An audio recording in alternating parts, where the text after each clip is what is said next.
അന്ന് എനിക്ക് മാത്രം ജോബിന് ഇഷ്ടമല്ലായിരുന്നു. ദ്രോഹി എന്നിട്ടാണോ കോൺവെർസേഷൻ വിളിച്ചിരുത്തി. അതെൻ്റെ ക്യാരക്ടറിൻ്റെ ഒരു ഭാഗം പോലെ അത് അവിടെ ഉണ്ട്. അപ്പോൾ ഇന്ന് എന്നെ വിളിക്കുന്നവർ അതറിഞ്ഞാൽ വിളിക്കുക. ഇപ്പം അത് ശരി. നമ്മൾ വർക്കിന് എല്ലാ മ്യൂസിക് ഡയറക്ടേഴ്സിനും ജോബാണോ എന്നാൽ പിന്നെ നമുക്ക് കുറച്ച് സമയമൊക്കെ എടുത്ത് പതുക്കെ പുള്ളിയെ കിട്ടണം. ആദ്യം പുള്ളി ഓടിച്ചിട്ട് പിടിക്കുക, പുള്ളി മുങ്ങും.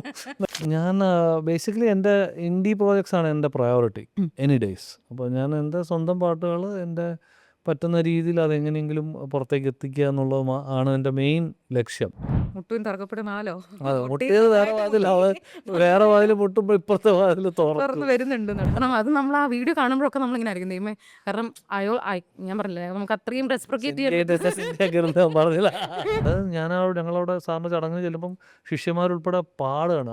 ആരംഭത്താരംഭത്തേരംഭത്തേരംഭം പറഞ്ഞ് ഞങ്ങളൊക്കെ പാടുകയാണ്. ഞാൻ ഇത് മരണ ചടങ്ങ്. അപ്പം ഞാൻ ഭയങ്കര വിഷമിച്ചാണ് ഞാനവിടെ ചെല്ലുന്നത്. ഞാൻ വിശ്വസിക്കുന്ന ഓരോ പാട്ടിനും അതിൻ്റേത് ഒരു സമയത്ത് അത് പുറത്തിറങ്ങുക. അപ്പം ചില സമയത്ത് തോന്നും വൈകിപ്പോയി. എന്നിരുന്നാലും അത് ഇറങ്ങുക എന്നുള്ളതാണ് important. Ultimately it has to come out.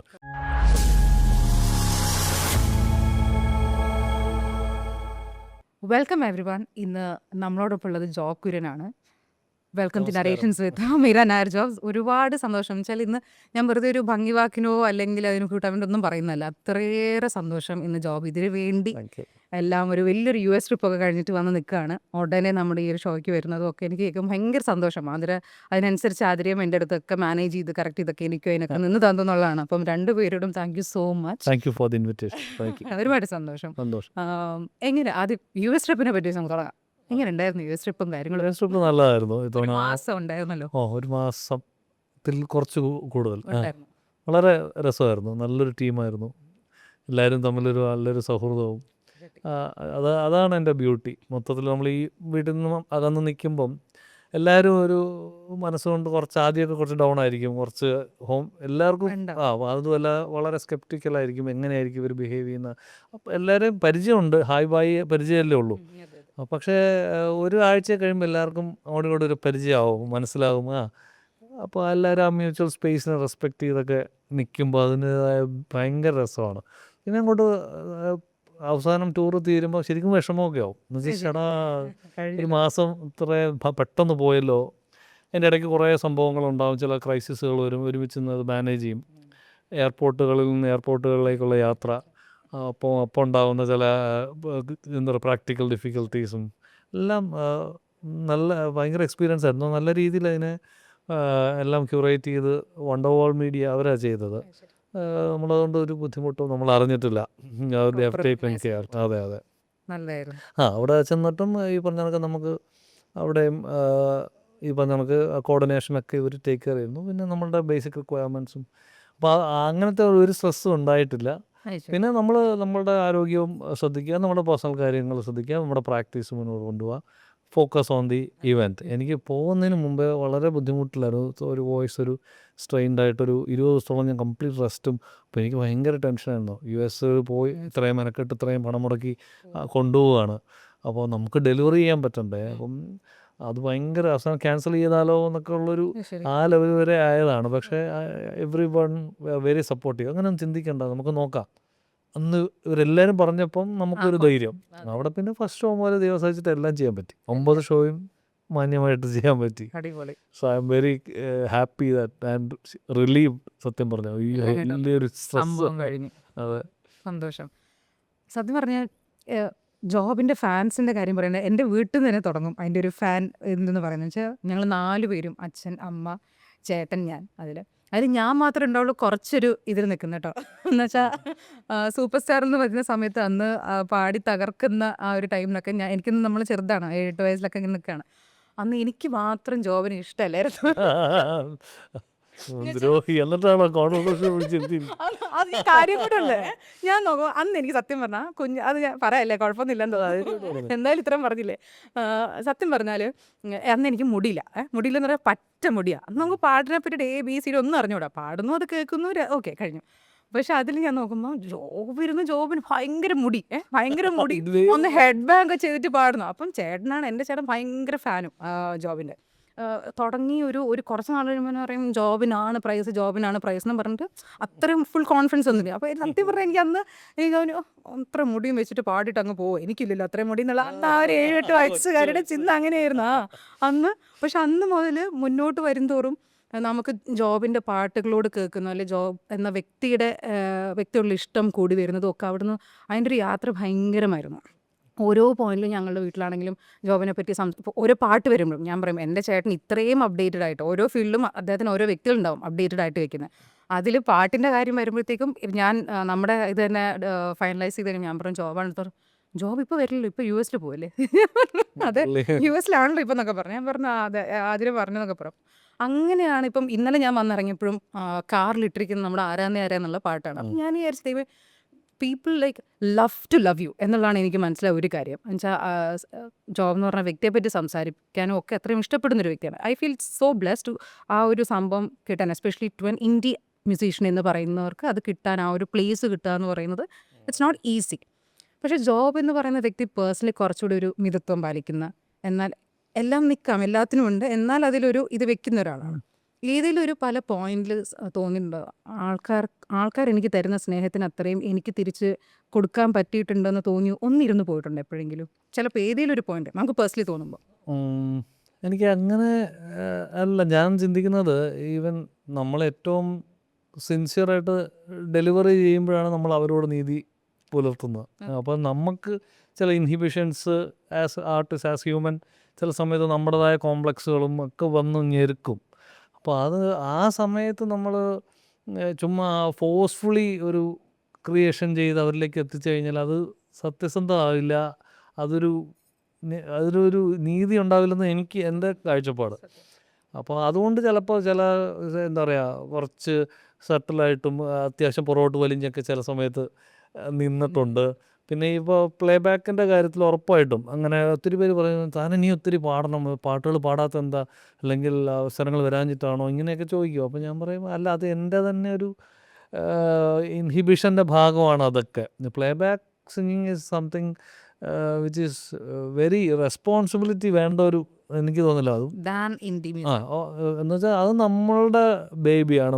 മറ്റേന്ന് വെച്ചാൽ അത്രയും ഒരു ടീം ഒരു കാര്യം നമ്മളെ വിളിക്കുകയാണ്. അപ്പം അത് ഏറ്റവും നന്നായിട്ട് ചെയ്യാൻ പറ്റുന്നുണ്ടോ എന്നൊക്കെ ഉള്ള ചെറിയ ആവശ്യമില്ലാത്ത കുറേ സംശയങ്ങളും ഉണ്ട് കേട്ടോ. ഞാൻ അതിൽ കുറച്ച് പുറകോട്ടാണ്. അങ്ങനത്തെ അത്രയും കോൺഫിഡൻ്റ് ആയിട്ട് പോയിട്ട് ഞാനിന്ന് ഇപ്പോൾ ഡെലിവറി നമുക്ക് തീർക്കാമല്ലോ അങ്ങനെ അപ്പം ഞാൻ പറയത്തില്ല.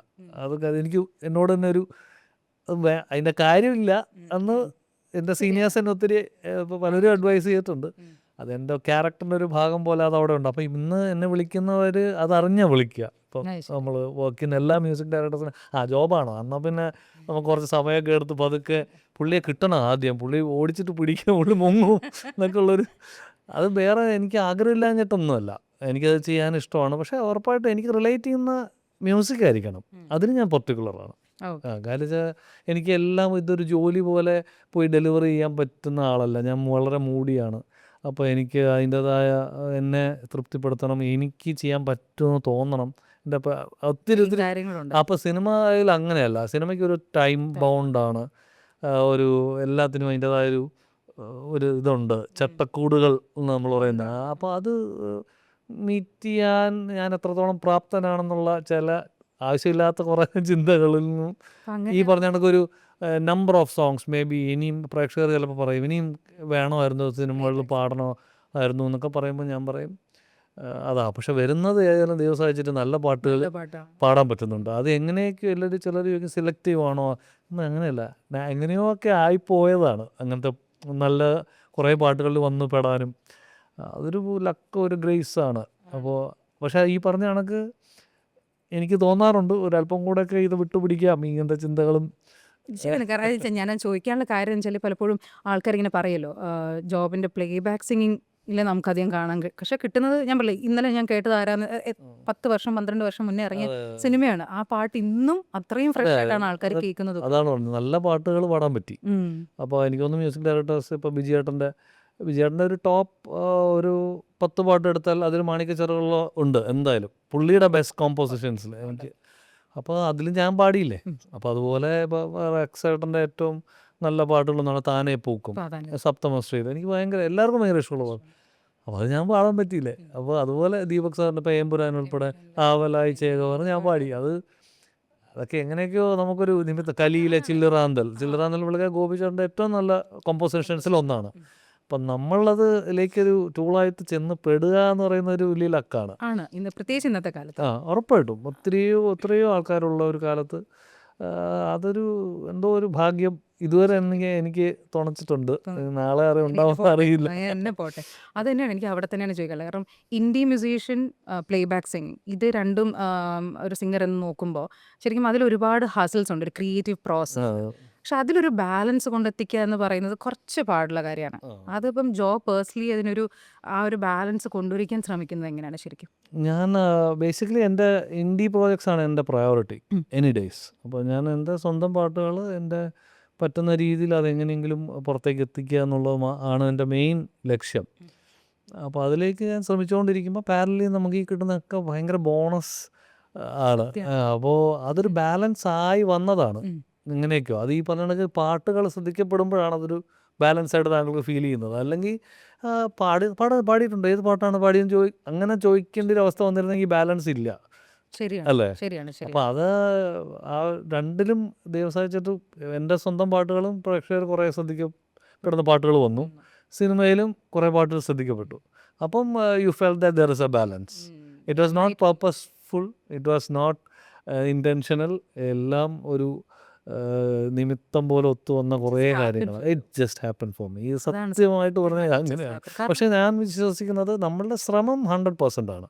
എന്തായാലും സത്യമുള്ള 180% സത്യസന്ധത അങ്ങനെ തന്നെയാണെന്ന് എനിക്ക് അഭിമാനപൂർവ്വം പറയാൻ പറ്റും. എൻ്റെ ശ്രമം അതിന് ക്വാളിറ്റി എന്ന് നിർണ്ണയിക്കാനുള്ള ആളല്ല ഞാൻ, അത് ഓഡിയൻസ് പെർസ്പെക്റ്റീവാണ്.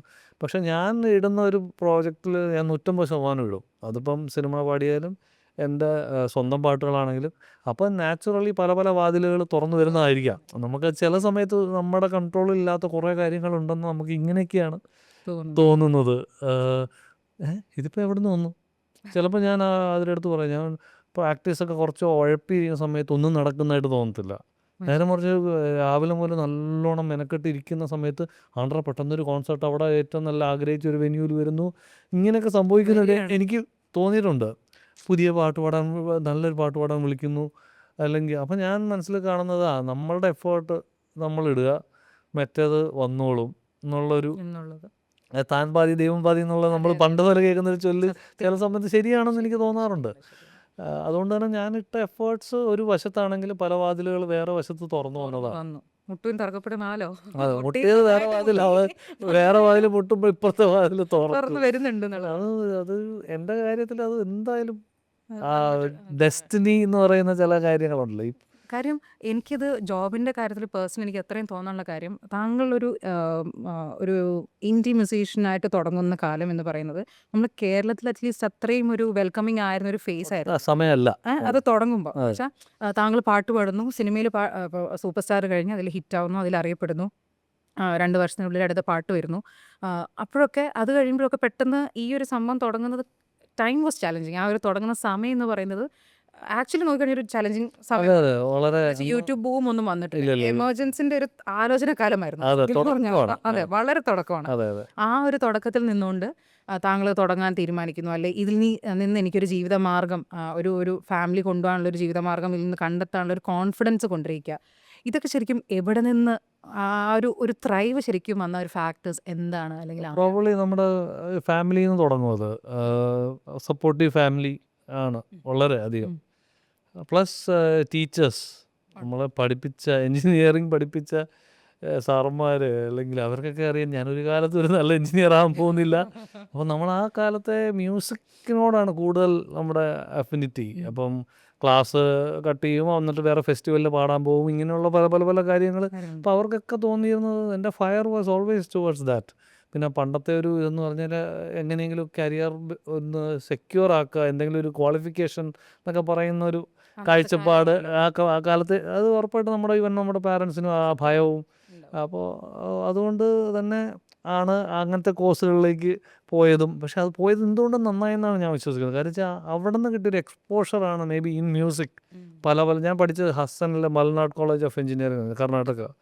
അപ്പോൾ അവിടെ ഒരു ഹോൾ ഇന്ത്യ ഉള്ള പോലെയാണ്. പല സ്റ്റേറ്റിൽ നിന്നുള്ള ആൾക്കാർ, നോർത്ത് ഈസ്റ്റ് ഉണ്ട്, തമിഴിയൻസ് ഉണ്ട്, ഒത്തിരി കൾച്ചറുകൾ. ഞങ്ങൾ ഹോസ്റ്റൽ എന്ന് പറഞ്ഞാൽ അസാധ്യ ഫൺ ഹോസ്റ്റലായിരുന്നു. ഒത്തിരി വലിയ ഹോസ്റ്റലാണ്. അപ്പം അതുകൊണ്ട് തന്നെ പലരുടെ ഇൻഫ്ലുവൻസസ് നമ്മളിലേക്ക് വന്നു. അപ്പം നമ്മളുടെ എന്താ പറയുക, കിണറ്റിലെ തവള എന്ന് പറയുന്ന നമ്മളുടെ മനസ്സ് ഒന്ന് വലുതായി തുടങ്ങി. അത് മ്യൂസിക് നമുക്ക് പണ്ട് ദാസാറും ചിത്രേച്ചിയും അല്ലെങ്കിൽ ജാനകിയമ്മ നമ്മുടെ നാട്ടിൽ ഒതുങ്ങിയിരുന്നു. നമ്മുടെ ഇതാണ് ലോകം എന്ന്. പക്ഷെ അത് ഏറ്റവും നല്ല ലോകം തന്നെയാണ്. പക്ഷേ എന്നിരുന്നാലും പുറത്തും വേറെ ഒത്തിരി ജോണേഴ്സ് ഉണ്ടെന്നും ഇൻ്റർനാഷണൽ മ്യൂസിക്കിൻ്റെ വലിയൊരു തലം വേറെ ഉണ്ടെന്നും അതങ്ങനെ കേൾക്കുന്നവർ നമ്മളെ കേൾപ്പിക്കുമ്പോഴാണ് നമ്മൾ മനസ്സിലാകുക. അത് നാട്ടിൽ നിന്ന് ഇന്ന് ഇൻ്റർനെറ്റ് ഉള്ള പോലെ അന്ന് ഇല്ലല്ലോ. അന്ന് നമുക്ക് കുറേ കാസറ്റുകൾ കിട്ടും അല്ലെങ്കിൽ CDs, അതിൽ നിന്നാണ് കേൾക്കുന്നത്. അങ്ങനെ എൻ്റെ കസിൻസൊക്കെ എന്നെ ഹെൽപ്പ് ചെയ്തിട്ടുണ്ട്. എന്നിരുന്നാൽ പോലും നമ്മുടെ ലിസണിങ് മച്ച് ബ്രോഡറായി. അപ്പോൾ അതുകൊണ്ട് എൻ്റെ വലിയൊരു ലേണിങ് എഞ്ചിനീയറിംഗ് ടൈം തന്നെയായിരുന്നു ഞാൻ പറയും. ഒത്തിരി മ്യൂസിക് കേൾക്കാനും ഒരു മ്യൂസീഷ്യൻ പുറത്ത് വരാനുള്ള വലിയൊരു വെരി മച്ച്. ഞാൻ അന്ന് പണ്ടൊന്നും ഇംഗ്ലീഷ് പാടിയിരുന്നില്ല. അവിടെ ചെന്നപ്പോൾ ഇംഗ്ലീഷ് പാടി. അത് കോളേജിൻ്റെ റിക്വയർമെൻ്റ് ആയിരുന്നു. ഞാൻ കുറേ പാട്ടുകൾ പഠിച്ചിട്ട് അങ്ങനെ കോമ്പറ്റീഷൻസിന് പോയി നാഷണൽ ലെവൽ വിൻ ചെയ്യുകയൊക്കെ ചെയ്തിട്ടുണ്ട്. ശരി. അപ്പം ഇംഗ്ലീഷ് അതുവരെ പാടാത്ത ഞാൻ അവിടെ ചെന്നത് അങ്ങനത്തെ ജോണറിലേക്ക് ശ്രമിച്ചപ്പോൾ നടപടിയായി. അപ്പോൾ നമുക്ക് മനസ്സിലാക്കേണ്ടത് നമ്മുടെ അഡാപ്റ്റബിലിറ്റി എന്ന് പറയുന്ന അതിലേക്ക് എല്ലാ മനുഷ്യനും അഡാപ്റ്റ് ചെയ്യാൻ ഒരു കഴിവുണ്ട്. പക്ഷെ ആ സാഹചര്യങ്ങൾ വരണം എന്നേ ഉള്ളൂ. അപ്പോൾ എനിക്ക് അത് ഭയങ്കരമായിട്ട് യൂസ്ഫുള്ളായി. അപ്പോൾ അതുകൊണ്ട് തന്നെയാണ് പെട്ടെന്ന് പിന്നെ അത് കാരിയറായിട്ട് നമുക്ക് വേറെ ഒന്നും ചെയ്യാൻ അറിയില്ല, ഇത് തന്നെ ചെയ്യും എന്നുള്ളൊരു സംഭവത്തിലെത്തിയതും. ആ കോൺഫിഡൻസ് തന്നെയാണ് ശരിക്കും ഇതിങ്ങനെ തുടങ്ങാം, അതിൽ നിന്നൊരു യൂട്യൂബ് തുടങ്ങാം, അല്ല അങ്ങനെ അതൊക്കെ ഞാൻ പറയട്ടെ. അപ്പോൾ താളം എന്നൊരു ആൽബം ചെയ്യണം എന്നായിരുന്നു അന്നത്തെ വലിയൊരു ആഗ്രഹം. മുന്നോട്ട് എന്താണെന്നൊന്നും അറിയില്ലെന്നേ. അതൊക്കെ ക്വസ്റ്റ്യൻ മാർക്കാണ് ശരിക്കും ഇന്നും നമ്മൾ പറയും. അടുത്ത മാസം ഒരു ആർട്ടിസ്റ്റ് എന്നുള്ള രീതിയിൽ ഞാൻ ഇപ്പം ദിവസം കോൺസേർട്ട്സൊക്കെ ഏതാണ്ടൊക്കെ ആയിട്ടുണ്ട്. അപ്പോൾ ഞാൻ കുഴപ്പമില്ല, പോവാം, നമ്മുടെ അവിടെ ലോൺ ഇതടയ്ക്കാം, അത് ഇതൊക്കെ ഓക്കെ ഈ മാസം കുഴപ്പമില്ല. നേരെ പറഞ്ഞ ആ മാസം ഒരു പനി വന്നാൽ തീരാവുന്നേ ഉള്ളത്. ഒരു ഉറപ്പ് ത്രോട്ട് എല്ലാം അൺസർട്ടനാണ്. പക്ഷെ ആ അൺസർട്ടനിറ്റിക്ക് ഒരു ബ്യൂട്ടി ഉണ്ട്. കൂടുതൽ വലിയ കാൽക്കുലേഷൻ ഒന്നും എനിക്ക് തോന്നുന്നു ഒരു കലാകാരൻ്റെ ജീവിതത്തിൽ പ്രാക്ടിക്കൽ അല്ല. ഒരു ഇത്ര കാലത്ത് പ്ലാൻ ലൈഫ് നടക്കില്ല. നമ്മൾ വരുന്നതിനെ സ്വീകരിക്കുക, ഓരോ ദിവസമായിട്ട് കാണുക, അല്ലെങ്കിൽ അപ്കമിങ് കോൺസേർട്ടുണ്ട്. അപ്പോൾ എനിക്കിപ്പോൾ അപ്കമിങ് കോൺസേർട്ടിൽ എന്താണ് ഞാൻ ചെയ്യേണ്ടത് എന്നാണ് ഞാൻ ചിന്തിക്കുന്നത്. വേറെ ഒന്നും എൻ്റെ തലയിൽ ഇല്ല. അല്ലെങ്കിൽ ഇനി അപ്കമിങ് പ്രോജക്ട്സ് ഇന്ന ആഗ്രഹങ്ങളാണ്. അതാണ് എൻ്റെ മനസ്സിലുള്ളത്. അതിലേക്ക് ശ്രമിക്കുന്നു, അതെങ്ങനെയെങ്കിലും പുറത്തിറക്കുന്നു. അതിൻ്റെ റിസൾട്ട് എന്തായാലും 2 കൈ നീട്ടി സ്വീകരിക്കാൻ ഞാൻ തയ്യാറാണ്. അപ്പോൾ വന്നത് കുറേ നല്ല കാര്യങ്ങൾ സംഭവിച്ചു. അപ്പോൾ അത് ഓട്ടോമാറ്റിക്കലി പ്രൊഫഷണലി ഹെൽപ്പ് ചെയ്തു. അത് നമ്മളെ ബ്രാൻഡിങ്ങിനെ ബെറ്ററാക്കി. അപ്പോൾ നമുക്ക് അതിൽ നിന്നൊരു വരുമാനം വന്നു തുടങ്ങി, അത് വളർന്നു തുടങ്ങി. അപ്പോൾ അതൊക്കെ അത് ചിലപ്പോൾ താഴ്ന്ന് പോവും, ചിലപ്പോൾ കയറി വരും. സത്യത്തിൽ യെസ്, എവറിത്തിങ് ഈസ് ലൈക്ക് ഒരു ഭയങ്കര ഒരു നമ്മൾ പ്ലാൻഡ് അല്ലാത്ത. ഇപ്പോൾ ചില മാസം നല്ല രീതിയിലൊരു വരുമാനമായിരിക്കും, ചില മാസം വളരെ കുറവായിരിക്കും. പക്ഷെ നമുക്കതിലൊന്നും അങ്ങനെ ബോധപ്പെടാവേണ്ട ആയിട്ട് കാര്യമില്ല. അത് മെച്യൂരിറ്റിയിൽ വരും. നമ്മൾ ആദ്യത്തെ 2 കൊല്ലം നമ്മൾ വറീഡാവും, 3-ാമത്തെ കൊല്ലം നമ്മൾ അറിയും ഇതാണ് ലൈഫ് സെറ്റിലാവും. ആ ഒരു തോട്ടിൽ. അതെ, അല്ല അങ്ങനെ തന്നെയാണ്. എനിക്ക് തോന്നുന്നു ഇപ്പോൾ എല്ലാ ഫീൽഡിലും നമുക്ക് അങ്ങനെ തന്നെയാണ്. ഏകദേശം ആർക്കും ഒരു പ്രെഡിക്റ്റബിൾ അല്ല. എവിടെ ഒന്നുമില്ല, മാസശമ്പളം കിട്ടുന്ന ആൾക്കാർക്കും ഒന്നുമില്ല, ഒരു ഉറപ്പുമില്ല. അങ്ങനെയല്ല. എന്നാലും ഞാൻ ആർട്ടിസ്റ്റുകളുടെ കാര്യത്തിൽ ഒരല്പം കൂടുതലാണ് ഈ അൺസർട്ടനിറ്റി. സത്യമാണ്. അതും വെച്ചാൽ ഞാൻ അത് മറ്റൊരു കാര്യം എനിക്ക് എപ്പോഴും തോന്നുന്നൊരു കാര്യം, അതിനോടൊപ്പം ആ ഒരു ആഗ്രഹം ഇഷ്ടത്തിനോടൊപ്പം താങ്കളുടെ പാട്ടുകളിലൂടെ, ഇൻഡി മ്യൂസിക്കിലൂടെ ഇറക്കുന്ന ഓരോ പാട്ടുകളിനകത്തും ഗ്രാറ്റിറ്റ്യൂഡ്, അല്ലെങ്കിൽ ഒരു പ്രതീക്ഷ, അല്ലെങ്കിൽ താങ്കളുടെ വ്യക്തികളോടുള്ള തൻ്റെ ഫാമിലി അല്ലെങ്കിൽ മനസ്സിനോട് ചേർന്ന് നിൽക്കുന്ന വ്യക്തികളുടെ ഒരു നന്ദി പറച്ചിലോ അല്ല അങ്ങനെയൊക്കെയുള്ള പല കാര്യങ്ങൾ ഫാക്ടേഴ്സാണ് പാട്ടിലൂടെ പറഞ്ഞു വിടുന്നത്. അതിൽ നിന്ന് അങ്ങനെ വളരെ സെലിബ്രേറ്റ് ചെയ്ത്, അല്ലെങ്കിൽ പാട്ടുകളും വ്യക്തിയും ഒരുപോലെ, ജോബ് എന്ന വ്യക്തിയൊക്കെ ഒരുപോലെ സെലിബ്രേറ്റ് ചെയ്യുന്ന ഒരു സമയത്താണ് പർദീസ എന്ന് പറയുന്നൊരു പാട്ടിറങ്ങുന്നത്. അതിലെനിക്ക് ആദ്യമായിട്ട് തോന്നിയത് എന്നുവെച്ചാൽ അന്ന് 2018 ഇറങ്ങുമ്പോൾ താങ്കൾക്ക് പറയാനുള്ള ഒരു വേദനയായിരുന്നു ആദ്യമായിട്ട് പറയാൻ ആഗ്രഹിച്ചിരുന്നത്. അതെ. അല്ലെങ്കിൽ ഉള്ളിൽ കിടക്കുന്ന കുറേ നാളായിട്ട് താങ്കൾ വരുന്ന ഒരു അമർഷമോ എന്തോ ഒന്നുള്ളിൽ കിടന്നിട്ട് ഇറങ്ങിയ because you had a very personal note at the end of that video Yeah, which actually spoke about your thoughts, which actually wanted the society to reciprocate to that. yes. പക്ഷെ അന്നത് ഇറക്കുമ്പോൾ താങ്കളുടെ മനസ്സിലുണ്ടായിരുന്ന ചിന്തകൾ എന്തായിരുന്നു, അല്ലെങ്കിൽ എന്തിൻ്റെ ബേസിലാണ് ഇറങ്ങിയത്? ആൻഡ് ലുക്കിംഗ് ഫോർവേഡ്, അത് ഇറക്കിയതിന് ശേഷം ഉണ്ടായിട്ടുള്ളൊരു ഹോപ്പ് എന്തായിരുന്നു? അതോ സി അത് ഞാൻ ഒരു പാട്ട് ഇറക്കിയോണ്ട് ഇപ്പം നമ്മുടെ വ്യവസ്ഥകൾ മാറുമെന്നൊന്നും ഞാൻ അങ്ങനെ ആഗ്രഹിക്കാൻ പറ്റും, പക്ഷേ നടന്ന കൊള്ളാം. നടപടിയാവുമെന്ന് അറിയില്ല. പക്ഷേ നമുക്ക് ആസ് എൻ ആർട്ടിസ്റ്റ് എക്സ്പ്രസ് ചെയ്യാൻ പറ്റും. അപ്പോൾ അതാണ് നമ്മുടെ എക്സ്പ്രഷൻ എന്ന് പറഞ്ഞാൽ, ഇപ്പോൾ രണ്ട് വർത്താനം പോയി ദേഷ്യത്തിൽ അങ്ങനെ പറയുക എന്നല്ല ഒരു കലാകാരൻ ചെയ്യുക. അത് ആർട്ടിലൂടെ എങ്ങനെയെങ്കിലും നമുക്ക് പറയാനുള്ളത് in a very subtle and classy manner നമ്മൾ ചെയ്യുക എന്നുള്ളതാണ് ചെയ്യാൻ പറ്റുക. അപ്പോൾ ആ വേദന എനിക്ക് ഉറപ്പായിട്ടും ഇന്നും ഉള്ള ഒരു കാര്യമാണ്. നമ്മൾ ഈ ചെറിയ ജീവിതത്തിൽ മതത്തിൻ്റെയും ജാതിയുടെയും പേരിൽ എന്തോരം പ്രശ്നങ്ങൾ നമ്മുടെ ചുറ്റും നടക്കുകയാണ്, ദിവസവും നടക്കുകയാണ്, എന്നും നടക്കുകയാണ്. അപ്പോൾ അതൊക്കെ എന്നെ സംബന്ധിച്ചിടത്തോളം വളരെ ഇല്ലോജിക്കലാണ് ഇതൊക്കെ. കാര്യം വെച്ചാൽ ക്ഷണികമാണ് എല്ലാം. ഈ നമ്മൾ നേരത്തെ ഞാൻ വന്നപ്പം AI കുറിച്ച് സംസാരിക്കുകയായിരുന്നു. അല്ലെങ്കിൽ എങ്ങോട്ടാണ് പ്രകൃതി നോക്കൂ എന്ത് പോക്കാണ് പോകുന്നത്. അപ്പോൾ ഈ ഒരു കൊച്ചു സമയത്ത് ഇതിനെന്താണ് പ്രസക്തി എന്ന് എനിക്കിതുവരെ തോന്നിയിട്ടില്ല. നമ്മൾക്ക് ഇപ്പോൾ എല്ലാവരും ജനിച്ചു വീഴുന്ന ഓരോ സാഹചര്യങ്ങളിലാണ്. അതങ്ങ് അതിലാണ് എന്ന് മാത്രമാണ്. അല്ലാതെ അതൊരു ഭയങ്കരമായ തെറ്റോ അല്ലെങ്കിൽ അല്ല, അതിനേക്കാൾ ഒത്തിരി നല്ല കാര്യങ്ങൾ നമുക്ക് ചെയ്യാനുണ്ട്. അപ്പം അതിൻ്റെ പേരിൽ ഇവിടെ പ്രശ്നങ്ങൾ കാണുമ്പോഴേക്കും സങ്കടകരമായ താങ്കൾക്ക് പേഴ്സണലി ഉണ്ടായ ഒരു അനുഭവത്തിൽ നിന്ന് എഴുതിയതായിരുന്നു ജനറലായിട്ട് ഉറപ്പായിട്ടും നമുക്ക് അങ്ങനെ ചുറ്റും പല കാര്യങ്ങൾ കാണുന്നതല്ലേ. അതിൻ്റെ അപ്പോൾ ഉറപ്പായിട്ടും അതൊന്നും ശരിയല്ല എന്ന് തന്നെയാണ് എൻ്റെ വിശ്വാസം. അതിൽ പോയിന്റ് ഇല്ല. അത് ആരുടെയൊക്കെയോ മുതലെടുപ്പുകളുടെ ഭാഗമായിട്ട് നമ്മൾ വിക്ടിംസ് ആകുന്നതായിട്ടാണ് ആസ് കോമൺ മാൻ തോന്നുന്നത്. അപ്പോൾ അത് എനിക്ക് ഒട്ടും അംഗീകരിക്കാൻ എൻ്റെ മനസ്സിൽ എന്ന് പറഞ്ഞ് നമ്മൾ നാളെ വാളെടുത്തിറങ്ങുമെന്നല്ല. ബട്ട് വൈ കാൺ പീപ്പിൾ എല്ലാവരും അങ്ങനെ ഒരു മിനിമം തോട്ട് കൊടുത്താൽ എന്താണെന്നൊരു ആഗ്രഹം. ഇറ്റ്സ് ഓൾ അതങ്ങനെ വന്നാൽ നല്ലതല്ലേ. ലോകം എത്ര സുന്ദരം ആവും എന്നുള്ളൊരു കാഴ്ചപ്പാട്. അതാണ് പറുദീസ. അങ്ങനെ ഒരു ലോകം വരട്ടെ. ഹേറ്റഡ് ഓഫ് റിലിജനോ അല്ലെങ്കിൽ മറ്റേ ഒന്നിലും കാസ്റ്റ് ഒന്നും വരാതിരിക്കട്ടെ. പക്ഷേ അറിയില്ല അത് വഷളായി വരികയാണോ. അതാണ് എനിക്ക് നമുക്ക് പ്രത്യാശിക്കാനേ പറ്റുള്ളൂ. അത് ഞാൻ ചോദിക്കാനുള്ള കാര്യം വെച്ചാൽ ഞാൻ കുറേ കാലമായിട്ട് ഞാൻ TM കൃഷ്ണയുടെ ഒരു വലിയൊരു അപ്പം ഞാൻ ചെന്നൈയിലായിരുന്ന കാലത്ത് എൻ്റെ സ്കൂളിങ് കഴിഞ്ഞ് ഒരു 7-8 കൊല്ലം ഞാൻ അവിടെ ഉണ്ടായിരുന്നു. അപ്പം അദ്ദേഹത്തിൻ്റെ ഒരു സെഷൻ ഉണ്ട് എന്നുണ്ടെങ്കിൽ ഞാൻ എങ്ങനെങ്കിലും ഒന്ന് കേൾക്കാനായിട്ട്, പാട്ടില്ലെങ്കിൽ കൂടി അതൊരു കോൺവെർസേഷൻ ഓടും. എവിടെ ഇരിക്കുന്ന ഞാൻ അങ്ങോട്ടേക്ക് ഓടും, ഹാളിലേക്ക് ഓടും. അപ്പം ഞാൻ പറയും അത് കേട്ടിരുന്ന് കഴിഞ്ഞിട്ട് നമുക്ക് തോന്നുന്ന നമ്മൾ കുറേ കാര്യങ്ങൾ അൺലേൺ ചെയ്യാണ് സത്യം പറഞ്ഞാൽ അദ്ദേഹത്തിൻ്റെ ഒരു കോൺവെർസേഷൻ ഇതിലൂടെ. അപ്പം അന്ന് പെട്ടെന്ന് പറുദീസ ഇറങ്ങിയപ്പോൾ ഞാനിങ്ങനെ വെച്ചിരിക്കും അപ്പം ഇദ്ദേഹം സംസാരിക്കാൻ വരുമോ പുറത്തോട്ട്. അപ്പം എന്നുവെച്ചാൽ ഇറ്റ്സ് വെരി എവിഡൻറ്റ് ദാറ്റ് നമ്മളിപ്പോഴും ഇന്നും 2025 അന്ന് 2018 ഇറക്കിയിരുന്നത്. അന്ന് നമ്മൾ ഫേസ് ചെയ്യുന്ന ഒരുപാട് അൺനെസസറി ഇഷ്യൂസാണ് നമ്മൾ വളരെ സീരിയസ് ആയിട്ട് എടുത്ത് കുത്തും കൊലയും ഒത്തിരി ബാംഗ്ലൂർ നമ്മളുള്ളിടത്തൊക്കെ എവിടെയൊക്കെ തന്നെ എന്തുമാത്രം കാര്യങ്ങളാണ്. അപ്പം ഞാൻ വിചാരിച്ചു ജോബ് അപ്പോൾ അതിനെപ്പറ്റി വോക്കൽ ആയിരിക്കും കുറെ കൂടെ. അത് I felt that was a conversation to the audience, to people എന്നെനിക്ക് തോന്നിയിരുന്നു. ഉറപ്പായിട്ടും നമുക്ക് അത് തോന്നുമല്ലോ. അതെ, സമാധാനം ആഗ്രഹിക്കുന്ന ഒരാളെന്നുള്ള നിലയിൽ സത്യമാണ്.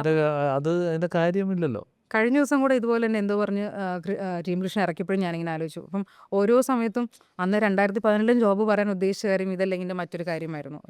അതിൽ നിന്നും ഒരു 10 പേര് മാറി ചിന്തിച്ചാൽ വലിയ സന്തോഷമാണ് എനിക്ക് എൻ്റെ ഒരു കടമ എന്നുള്ളത്. അതാണ് ഞാൻ ഓരോ പാട്ട് ഇറക്കുമ്പോഴും എന്തെങ്കിലും ഇപ്പം എനിക്ക് പറയാനുള്ള, അത് ഭയങ്കര നല്ലതാണെന്നൊന്നും ഞാൻ അവകാശപ്പെടില്ല. പക്ഷേ why not peace over hate എന്നുള്ളതാണ്. അത്ര അത് വലിയൊരു എന്തൊക്കെ പറഞ്ഞാലും വെറുപ്പൊരു വല്ലാത്ത നല്ലൊരു സംഭവമല്ല. നമ്മുടെ വീട് മുറ്റത്ത് വരെ കാര്യങ്ങൾ നടക്കും ഈ ഹേറ്റഡിൽ. അപ്പോൾ അതാണ് ആ പാട്ട് എൻ്റെ ലൈഫിൽ ഏറ്റവും ഇമ്പോർട്ടൻ്റ് ആയിട്ടുള്ളൊരു ട്രാക്കാണ്. ഒരേ നിനവുമായി ഒരേ കനിയുമായി ഒരേ മതവുമായി പറുദീസ. അതിൽ ഇന്ന മതമൊന്നും അല്ലല്ലോ, സ്നേഹത്തിൻ്റെ മതം അത്രേ ഉള്ളൂ. എത്ര ഉള്ളൂ. അതിപ്പോൾ നമ്മൾ ഹ്യൂമാനിറ്റി ഈസ് ഫസ്റ്റ് എന്നുള്ളത് മാത്രമാണ് എൻ്റെ ആശയം. അങ്ങനെ ഒരു പറുദീസ വരട്ടെ. വരട്ടെ, ഇനിയെങ്കിലും വരട്ടെ.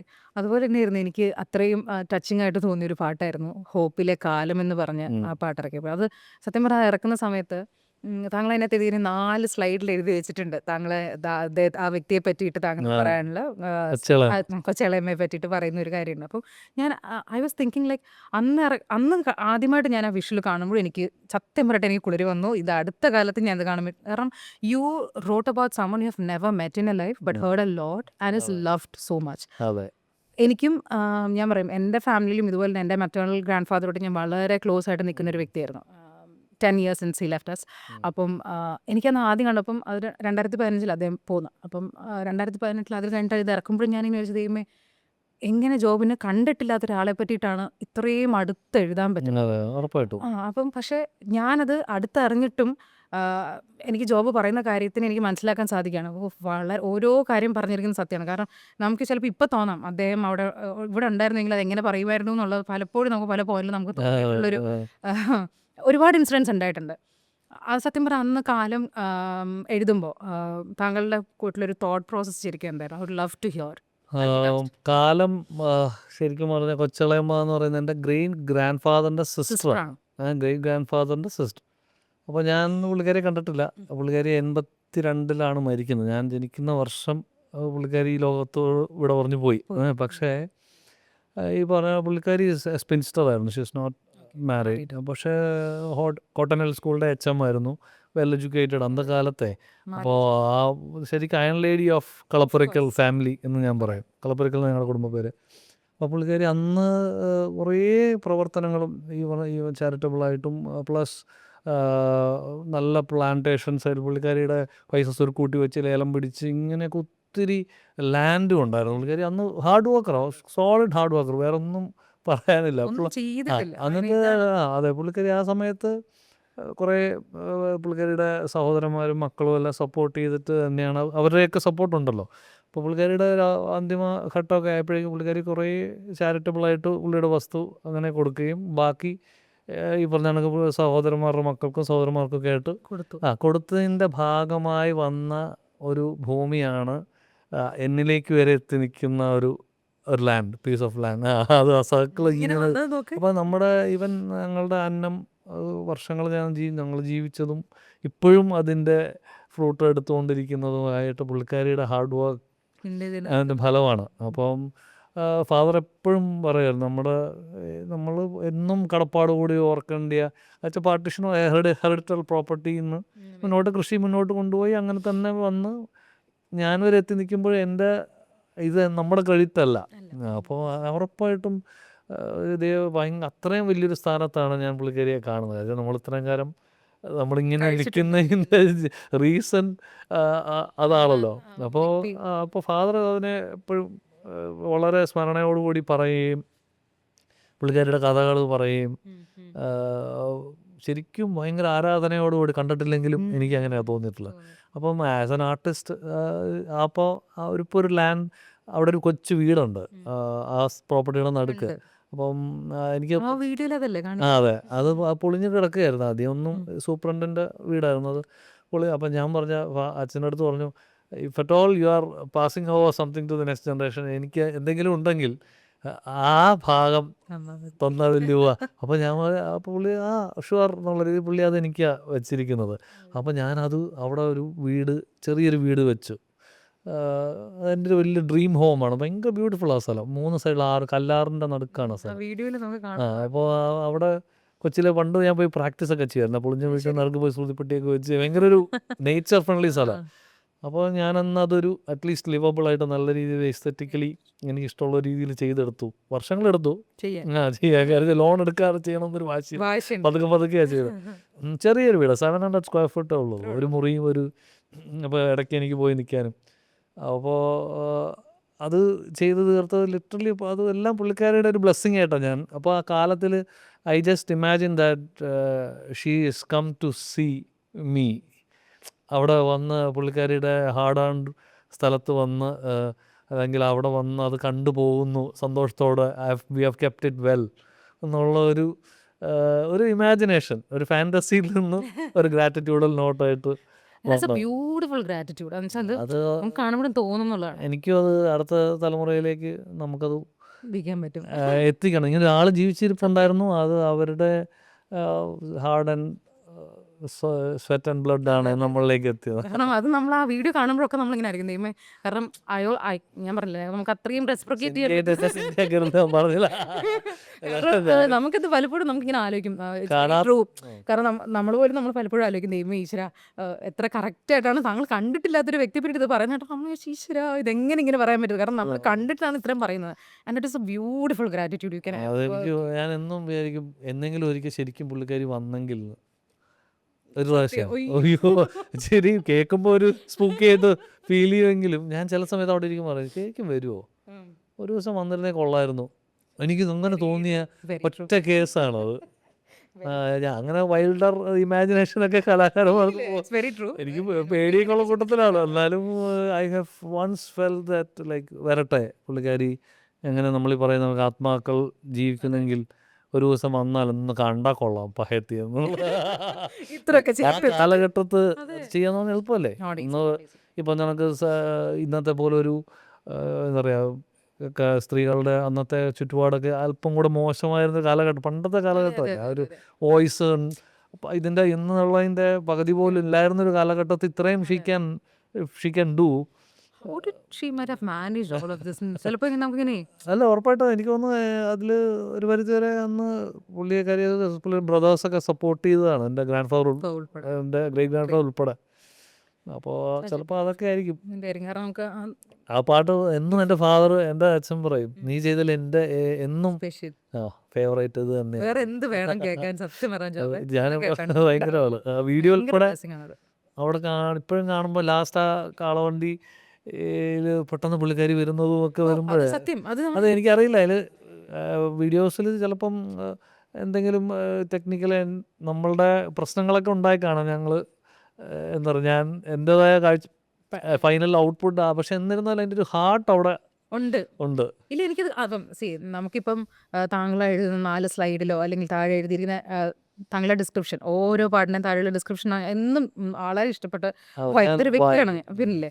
അപ്പോൾ ആൾക്കാരത് വായിക്കും. അപ്പോൾ അതൊക്കെ എഴുതി നമ്മൾ വായിക്കുമ്പോഴൊക്കെ നമ്മൾ ഓരോ ഇതും കൊച്ചലമ്മയുടെ ഫോട്ടോ കാണുമ്പോഴൊക്കെ നമ്മൾ ആലോചിക്കുന്നത് മനസ്സുകൊണ്ട് കൊടുത്തൊരു ട്രിബ്യൂട്ടാണ്. ശരിക്കും അത് ജോബ് അവിടെ ഉണ്ടായിരുന്നുവെങ്കിൽ ഞാനത് ചെയ്തുകൊണ്ടിരിക്കുമ്പോൾ എന്ന് മനസ്സിൽ വിചാരിച്ചിട്ട് തന്നെയായിരിക്കും അത് എഴുതിയിട്ടുണ്ടാവുക എന്ന് നമുക്ക് അവിടെ മനസ്സിലാവുകയാണ്. പ്രോപ്പർ ആസ് എൻ ഓഡിയൻസ് നമുക്കത് ഫീൽ ചെയ്യണം. അപ്പം അതിനോളം ഒരു കണക്ഷനും ഒരു ഗ്രാറ്റിറ്റ്യൂഡ് അവർക്കും ഫാമിലിക്കും. അതിൻ്റെ ഒരു വിഷ്വലുണ്ടല്ലോ, ഞാൻ ഇങ്ങനെ പിയാനോ വായിക്കുമ്പോൾ പുള്ളിക്കാരി ഒരു കസേരയിലിരുന്ന് ഇങ്ങനെ കേൾക്കുന്ന അതൊരു എൻ്റെ ഒരു വൈൽഡർ തോട്ടിൽ വന്ന കരുത. അപ്പം എൻ്റെ അടുത്ത് ആരോ തോട്ടത്തിന്റെ നടുക്ക് പിയാനോ വെച്ചിട്ട് കാര്യമില്ല. ഞാൻ പറഞ്ഞു അതൊക്കെ ചോള ഫാന്റസി, ഇറ്റ്സ് നത്തിങ്. അന്നത്തെ എൻ്റെ എല്ലാ കൂടെ നിന്ന ടെക്നീഷ്യൻസിനും ഞാൻ നന്ദി പറയാണ്. ചന്ദ്രു, വിപിൻ ചേട്ടൻ ക്യാമറ, അവരൊക്കെ എൻ്റെ കൂടെ പ്രോജക്ട്സ് ചെയ്യുമ്പോൾ എല്ലാവർക്കും അറിയാം ഒരു അത്രയും ഒരു ഹാർട്ടുണ്ടാവും. ബാക്കിയൊക്കെ പിന്നെയാണ് പരിമിതികളുണ്ട് നമുക്ക് സാമ്പത്തികമായിട്ട് ഇത്ര രൂപ കൂടുതൽ ചിലവാക്കാൻ അത്ര അത് തന്നെ കഷ്ടപ്പെട്ടൊക്കെ ചെയ്യുന്നതായിരിക്കും. പക്ഷെ എല്ലാവരും കട്ടൊക്കെ നിൽക്കും എൻ്റെ കൂടെ. അപ്പോൾ അവസാനം എൻ്റെ തന്നെ വാശികൾ കൊണ്ട് ചില കാര്യങ്ങൾ ശരിയാവില്ല. അതൊക്കെ ഉള്ള പ്രശ്നമൊക്കെ എനിക്കുണ്ട് ആസ് എ ക്രിയേറ്റീവ്. ചിലപ്പോൾ ഡിസിഷൻസ് തെറ്റിപ്പോവും. എന്നിരുന്നാലും എനിക്ക് ഉറപ്പാണ് അവസാനം വരുമ്പം അതിനകത്തൊരു ഹാർട്ട്, എൻ്റെ ഒരു സോൾ അതിൽ കാണാൻ പറ്റും. അതിൻ്റെ അത് ഉറപ്പാണ്. അതില്ലാതെ ഒരു പാട്ട് പോലും ഇതുവരെ ഒരു പാട്ടിലും വന്നിട്ടില്ല. അതിപ്പോൾ ഞാൻ പറയാം ഭാവത്തിലാണെങ്കിലും ഭാവം ഇറക്കുമ്പോഴും താങ്കൾക്ക് അതുപോലെ തന്നെ ഈ പറയുന്ന കാര്യം നമ്മൾ പർദീസിന്റെ കാര്യം 2018 പറഞ്ഞ പോലെ തന്നെയാണ് താങ്കൾക്ക് ഇപ്പോഴത്തെ ഭാവത്തിനെ പറ്റിയിട്ട് ഇത്രയൊക്കെ അഹങ്കാരത്തിന്റെയും ഇതിന്റെയും വേറൊരു മോൾഡില് നമുക്കൊക്കെ സാധ്യതകളാണല്ലോ. ഞാനിപ്പോൾ സ്റ്റേജിൽ പാടുമ്പോഴും ഒക്കെ പറയും ആദ്യം വമ്പന്മാർ നമ്മളിൽ ആ ലൈൻ പാടിയിട്ട് പറയും അല്ലേ നമ്മുടെ ചുറ്റും നോക്കിയാൽ പോരെ. അത് എന്നോട് തന്നെയാണ്, എന്നെ തന്നെ മോൾഡ് ചെയ്യുന്നതിൻ്റെ ഒരു ഭാഗമായിട്ട് വന്ന പാട്ടാണ്. നമുക്ക് എല്ലാവർക്കും ചിന്തിക്കാമല്ലോ. പോസിബിൾ ഫോർ എല്ലാവർക്കും വരാൻ സാധ്യതയുള്ള ഒരു മോഡ് തന്നെയാണ്. സത്യമാണ്.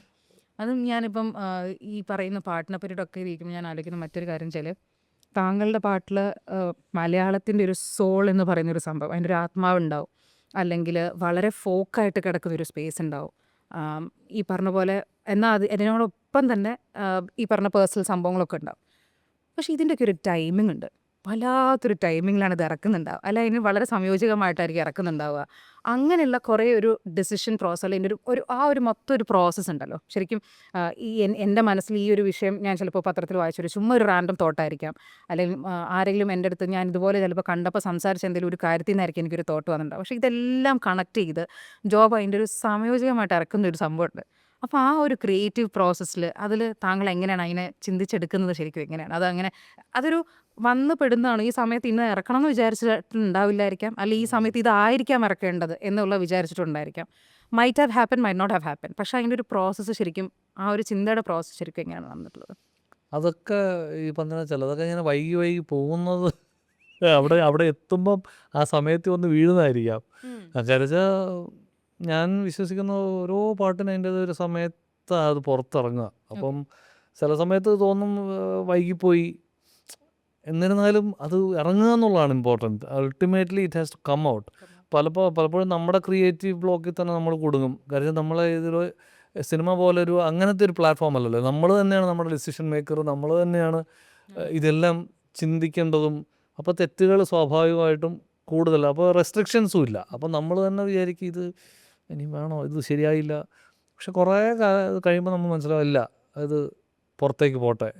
അതൊരു നമ്മൾ തന്നെ നമ്മളെ വിട്ടുപിടിക്കുന്ന ഒരു അതിനോടൊരു പൊസസീവ്നെസ്സും ഒക്കെ ഉണ്ടാവും. നമ്മൾ ക്രിയേറ്റ് ചെയ്യുന്ന ഓരോ പാട്ടും is it the best, is it the best, is it the best. അത് കുറേ കഴിയുമ്പോഴേക്കും സത്യം പറഞ്ഞാൽ ഒരു ഭ്രാന്ത് ലെവലിലാണ്. പിന്നെ മനസ്സിലാകത്തില്ല എന്താണ് നടക്കുന്നതെന്ന് പോലും.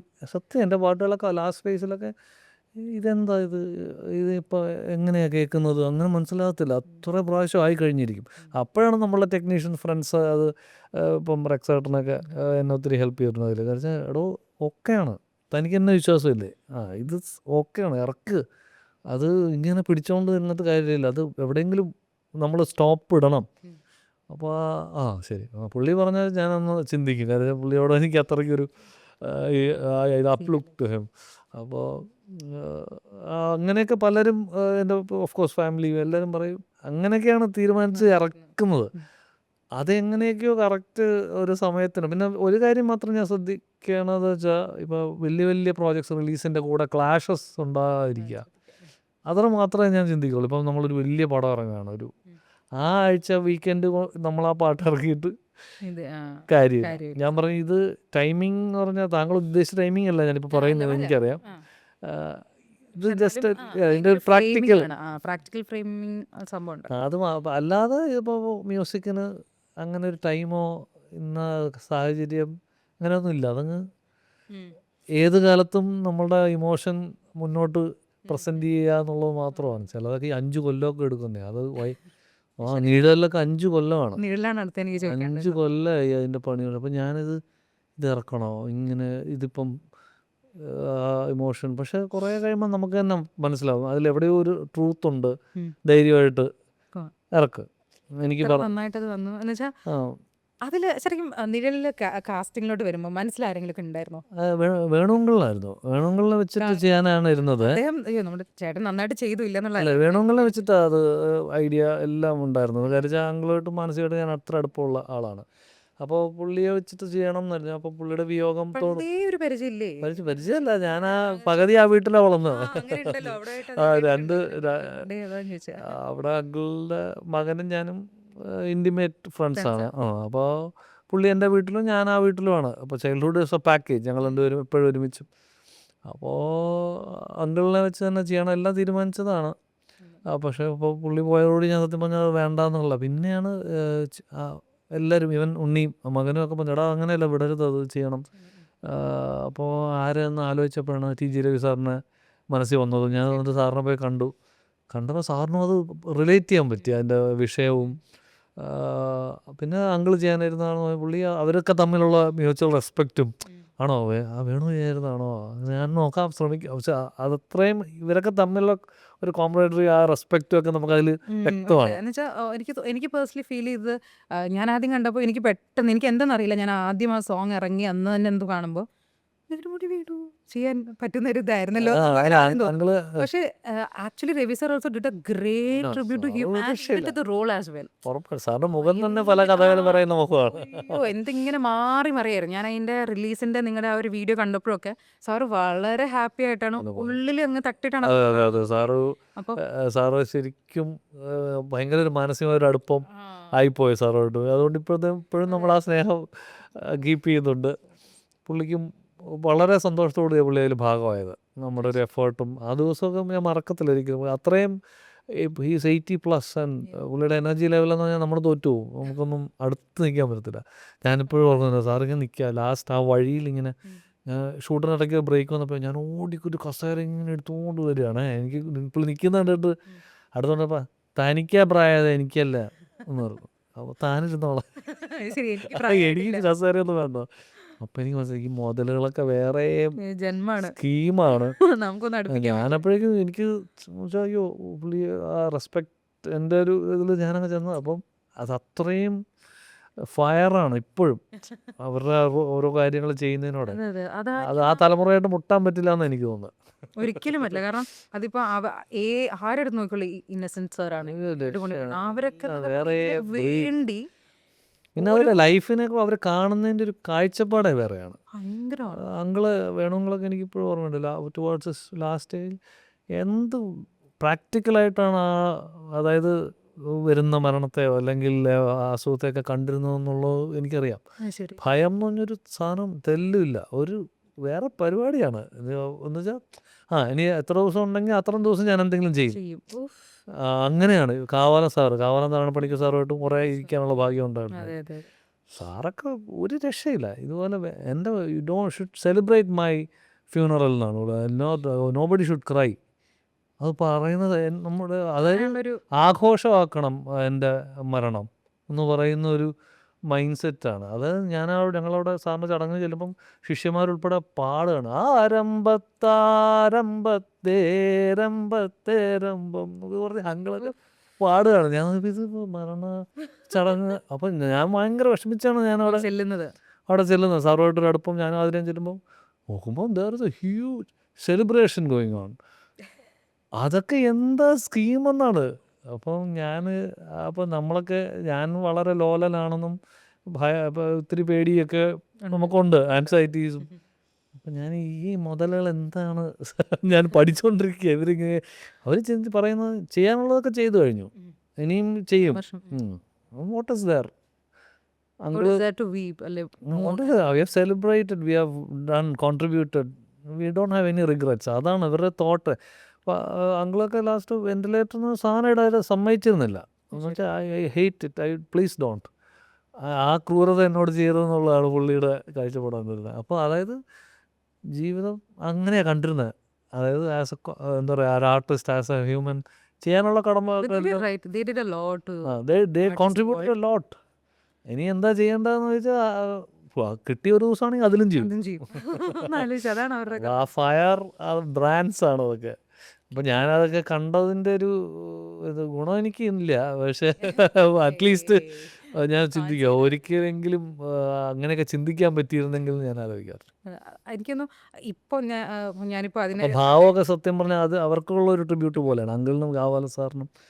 ഞാനിങ്ങനെ അതിലൊരു പോസ്റ്ററിൽ ഞാനിങ്ങനെ മുകളിലോട്ട് ഇങ്ങനെ നോക്കുന്ന ഒരു സംഭവമുണ്ട്. മേഘത്തിൻ്റെ ഇടയിൽ 3 പേര്, എന്നെ മാഷ് സുരേന്ദ്ര മാസ്റ്റർ മരിച്ചുപോയി, അങ്കിള്, കാവാല സാർ, ഇവരെല്ലാം ഗുരുതുല്യരാണ്. അങ്കിളും കാവാല സാറും ഞാൻ അങ്ങനെയാണ് കാണുന്നത്. എന്നെ പഠിപ്പിച്ചിട്ടില്ല മ്യൂസിക്, പക്ഷേ ഞാൻ അങ്ങനെയാണ് കാണുന്നത്. അപ്പോൾ അവരുടെയൊക്കെ ഒരു അഡ്വൈസും പോലെയൊക്കെ എന്തൊക്കെയോ ഒരു ട്രാൻസിലാണ് അത് ചെയ്തത്. വമ്പന്മാർ നമ്മളിലുണ്ടേ, വമ്പത്തരമേറെ കണ്ടേ, അവരെ കണ്ടൂറ്റം കൊള്ളാം ഞാൻ എന്ന ഭാവം മാറ്റാം. ഞാൻ എഴുതുന്ന വരികളുടെ നടുക്ക് നിൻ്റെ വരികൾ അങ്ങനെയല്ല. ചേട്ടൻ അതിൽ നിന്ന് ഹഗ് ചെയ്ത് ഒരു ഉമ്മയൊക്കെ തന്നിട്ടാണ് ബാക്കി എഴുതിയത്. എനിക്കിപ്പോഴും ഓർമ്മയുണ്ട്. ഇത് ഗംഭീരമാണെന്ന് പറഞ്ഞിട്ട് നമ്മൾ സത്യസന്ധതയ്ക്ക് കിട്ടുന്ന ഒരു മാർക്ക് എപ്പോഴാണ് വരുന്നതെന്ന് പറയാൻ പറ്റില്ല. തിരിച്ച് അത് എന്നെങ്കിലും അത് വരും. അപ്പോൾ പദയാത്ര ഉൾപ്പെടെ ആദ്യത്തെ 2 വർഷം ആയിരുന്നില്ല അത് സെലിബ്രേറ്റ് ചെയ്യപ്പെട്ടു. പിന്നെയാണ് ഇന്ന് നമ്മളൊക്കെ നിൽക്കുന്നത് തന്നെ സോഷ്യൽ മീഡിയയോ അല്ലെങ്കിൽ ആ പ്ലാറ്റ്ഫോമുകളോട് മാത്രമല്ല. തന്നെയാണ്. പക്ഷേ എൻ്റെ പ്രയോറിറ്റി ചിലപ്പോൾ ആ സമയത്ത് ഞാൻ പോയി 2 സ്പീക്കേഴ്സ് മേടിക്കുമായിരിക്കും. നല്ല എക്സ്പെൻസീവ് ആയിട്ടുള്ള 2 വർക്കിംഗ് മോണിറ്റേഴ്സ് മേടിക്കുമായിരിക്കാം. എൻ്റെ സ്വന്തം പ്രോജക്റ്റ് ഒരു ഈ പറഞ്ഞ ഒരു സ്വപ്ന പ്രോജക്റ്റ് ഇനി നടക്കുന്നുണ്ട്. വരുന്നുണ്ട്